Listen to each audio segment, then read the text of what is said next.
So at 17, I auditioned for the movie Mask with Cher, and I accidentally, mistakenly made the biggest mistake with my agent at the time. I was not prone to these types of mistakes. I had agents like since the Periclean age, but with this agency, I made a big mistake, and I own up to it. I guess to a certain degree.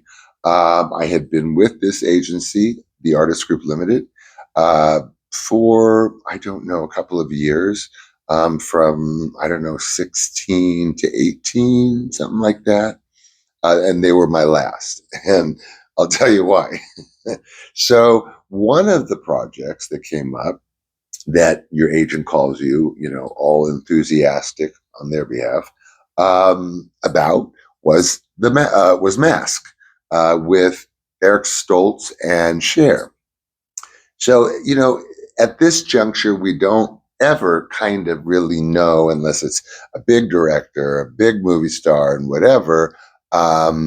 That may not have even been secured by the time you get this information. You're given sides, and you're given sort of this cursory description of what the project is. No securement of superstars, no info on directors, the kind of things that like stars get. um, all I know is that I was told there would be a minimum 6 hours per day in the morning, of prosthetic makeup. 6 hours straight every morning to get that head, the malformed head, on realistically and correctly. So I am, as I've told you, and this isn't the only reason I did this, but I am, as I told you, I have always done very, very good work in commercials. But so I had to always juggle, like, okay, I have to do 3 times a week. Now, if I get this project, I miss like 9 commercial opportunities. And uh, my rate with commercials was about every 11 that I went on, I got. 11 to 13, let's say, I got. That was the velocity. So when I said this, I and I didn't say I won't go. I didn't say I don't want that. I iterated a concern about being in that makeup 6 hours a day, put on all day. My skin was very sensitive, and I easily at that time got like not acne, but I would break out if I didn't do like scrub like with acne soap and everything.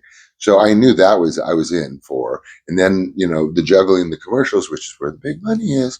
Not to say Eric Stoltz didn't get big money for Mask. I don't know. But Hollywood, I guess, wants no form of hesitation, especially in this scenario. So the agent, I think his name was Ken, or I don't know what, that was assigned to me, was horrified. I mean, it's like he took it personally. Not like, hey, we don't think that way. This could be a big movie. No, I'm 17, or let's give the agency the benefit of the doubt. I was 18. Wait till you hear. So after that, the mask thing, and then letting him know that, and then him like pissing down the side of his leg, foaming at the mouth at me over the phone. How could I possibly even think about like making a comment or questioning an audition or anything? Okay, so yeah, send me out on the speedo jobs. I wasn't gonna like that, that's for sure, with my body dysmorphia. But at that time, I was shifted to another agent in the agency, partner, junior agent, whatever the hell, a lady, young, well, no, she was like in her 30s or whatever. And I, like I said, was quietly shifted sideways to her.